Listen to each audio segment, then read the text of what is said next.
Hello friends, welcome to our channel. இன்னைக்கு பதிவில் இந்த மாதிரி குச்சிக்கிழங்கு வச்சு குச்சிக்கிழங்கு தேங்காய் பால் சேர்த்து சூப்பரான ஒரு பிரேக்ஃபாஸ்ட் ஐட்டம், ரொம்ப டிஃப்ரெண்ட்டாக ரொம்ப டேஸ்டியாக எப்படி செய்கிறது அப்படி இன்னைக்கு பதிவில் பார்க்கலாமாங்க. இந்த மாதிரி நான் கிழங்கு எடுத்துருக்கேங்க. இது வந்து ஒரு கிலோ அளவுக்கு இருக்கும். இதோட தோலை சீவி நாம் எடுத்துகிட்டு வந்துடலாம். அதுக்கப்புறம் இதை நம்ம பீஸாக கட் பண்ணிக்கலாம். பாருங்கள், இந்த மாதிரி கிழங்கு நான் வந்து தோல் சீவி எடுத்துகிட்டு வந்துட்டேன். இதை நாம் வந்து சின்ன சின்ன பீஸாக கட் பண்ணிக்க போகிறோம். பாருங்கள், இது வந்து எல்லாமே கருப்பு கலர்லேயும் கிழங்கு கிடைக்குங்க, இந்த மாதிரி ஒயிட் கலர்லேயும் கிடைக்கும். நீங்கள் கருப்பு கலர் கிழங்கு கூட எடுத்துக்கலாம். தோலை மட்டும் நல்லா சீவிட்டு நம்ம வந்து கழுவி எடுத்துக்கணும். கழுவி எடுத்துட்டு இந்த மாதிரி நம்ம கட் பண்ணிக்கலாம்.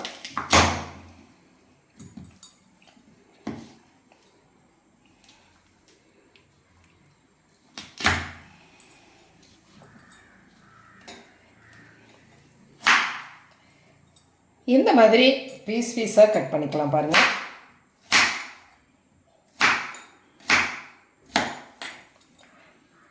இதே மாதிரியே கிழங்கு எல்லாத்தையுமே நம்ம பீஸாக கட் பண்ணி எடுத்துக்கலாம். ரொம்ப பொடியாக கட் பண்ணணுங்கிறது இல்லைங்க. இந்த மாதிரி நான் பீஸாக கட் பண்ணி எடுத்துட்டேன்.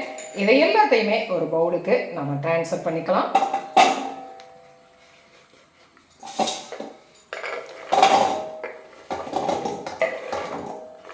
இதை நல்லா கழுவிட்டு தாங்க நான் கட் பண்ணி வச்சுருக்கேன், மண்ணு போக. இப்போ பாருங்கள், அடுப்பில் ஒரு பாத்திரம் வச்சுருக்கிறேன். அதில் நான் தண்ணி வச்சுருக்கிறேன். அந்த தண்ணியில் இந்த கிழங்கை நாம் சேர்த்து வேக விட்டுறலாம்.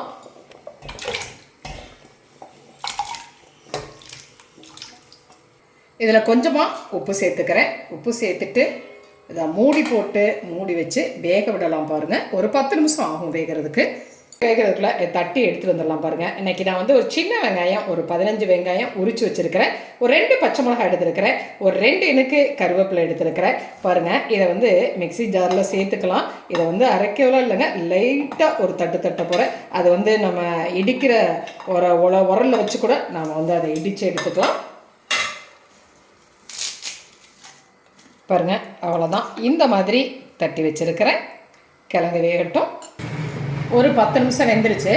இப்போ இந்த கிழங்கு வெந்துருச்சா அப்படின்னு நம்ம பார்க்கலாம், செக் பண்ணிக்கலாம். இந்த மாதிரி ஒரு தண்ணி உள்ள பவுலுக்கு எடுத்துக்கிறேன்.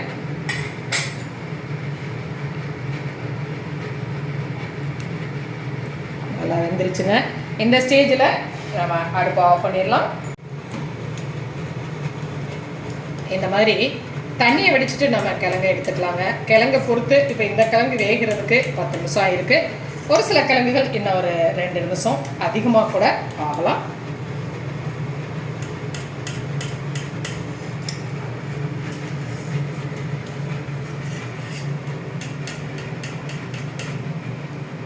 இப்போ அடுப்பில் இந்த மாதிரி ஒரு பேன் வச்சுருக்கிறேன். இதில் நாம் வந்து கிழங்கை சேர்த்துக்கலாம். சேர்த்துட்டு நம்ம தட்டி வச்சுருக்கிற அந்த வெங்காயம், பச்சை மிளகா, கருவேப்பிலை அதையும் நாம் இதோடு சேர்த்துக்கலாம். பாருங்கள், நான் இப்போ ஒரு மூடி தேங்காய் எடுத்து பால் எடுத்து வச்சுருக்கிறேன்.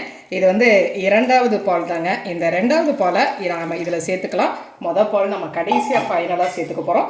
சேர்த்துட்டு இதை நல்லா நம்ம கலர்ந்து விட்டுக்கலாம். இந்த பால்லையே இந்த கிழங்கு வந்து அப்படியே கொஞ்சம் கொலைய நல்லா வேகட்டும். பாருங்கள், ஸ்டேஜில் இதில் 1 டீஸ்பூன் அளவுக்கு உப்பு சேர்த்துக்கலாம். நான் முதல்ல கிழங்கு வேகும் பொழுது 1 டீஸ்பூன் உப்பு சேர்த்துருக்கேன். இப்போ 1 டீஸ்பூன் சேர்த்துக்கலாம். உப்பையும் சேர்த்துட்டு நல்லா இதை கலந்து விட்டுக்கலாம். இது நல்லா ஒரு 5 நிமிஷம் அந்த பால்லையே நல்லா வேகட்டும். பாருங்கள், ஒரு 5 நிமிஷம் வெந்துருச்சு. இதை வந்து கலந்து விட்டுக்கலாம். கலந்து நல்லா அப்படியே கொஞ்சம் மசித்த மாதிரி அப்படி பண்ணிக்கலாம். பாருங்கள், எல்லா கிழங்குமே மசிய வேண்டியது இல்லைங்க, கொஞ்சம் இந்த மாதிரி இருந்தாலே நல்லாயிருக்கும்.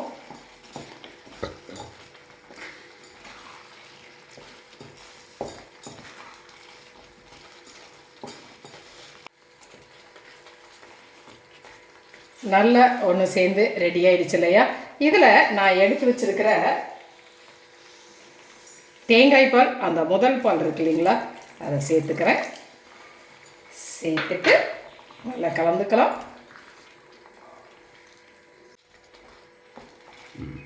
நல்லா கலந்து ரெடி ஆயிடுச்சு. இந்த ஸ்டேஜில் நாம் இதை இறக்கிடலாம்.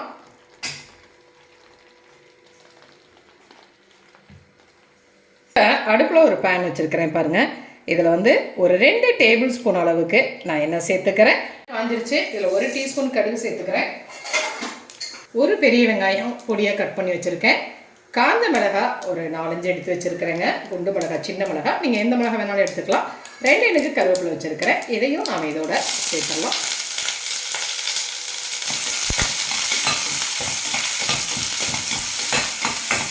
வெங்காயம் நல்லா வதங்கட்டும். வெங்காயம் நல்லா வதங்கிடுச்சு இல்லையா? இந்த வெங்காயத்தை நாம் சேர்த்துடலாம்.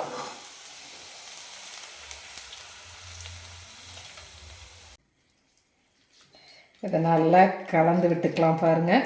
சுவையான நம்மளுடைய அந்த பிரேக்ஃபாஸ்ட் ரொம்ப சூப்பராக ரெடி ஆயிடுச்சு. தேங்காய் பால், கிழங்கு எல்லாமே ரொம்ப சத்தானதுங்க. டிஃப்ரெண்ட்டான டேஸ்ட்டில் ஒரு கிழங்கு ரெசிபி ரெடி ஆயிடுச்சு.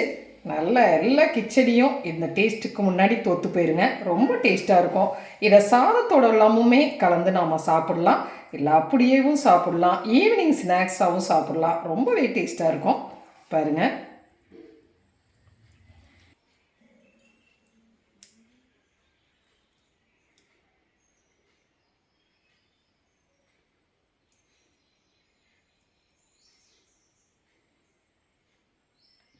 பாருங்கள், ரொம்ப ஒரு டிஃப்ரெண்ட் டேஸ்ட்டில் ரொம்ப சூப்பராக ஒரு அருமையாக ஒரு குச்சிக்கிழங்கு தேங்காய் பால் ரெசிபி ரெடி ஆகிடுச்சு. மார்னிங் பிரேக்ஃபாஸ்ட், ஈவினிங் ஸ்நாக்ஸ் எல்லாத்துக்குமே செஞ்சு சாப்பிட்லாங்க. ரொம்பவே நல்ல டேஸ்ட்டாக இருக்கும். செஞ்சு பார்த்துட்டு உங்களுடைய கமெண்ட்டை சொல்லுங்கள். இந்த பதிவு உங்களுக்கு பிடிச்சிருந்துச்சுன்னா சப்ஸ்கிரைப் பண்ண மறக்காதீங்க. லைக் பண்ணுங்கள், கமெண்ட் பண்ணுங்கள், ஷேர் பண்ணுங்கள். மற்றும் ஒரு பதிவில் உங்களை மறுபடியும் சந்திக்கின்றேன். நன்றி.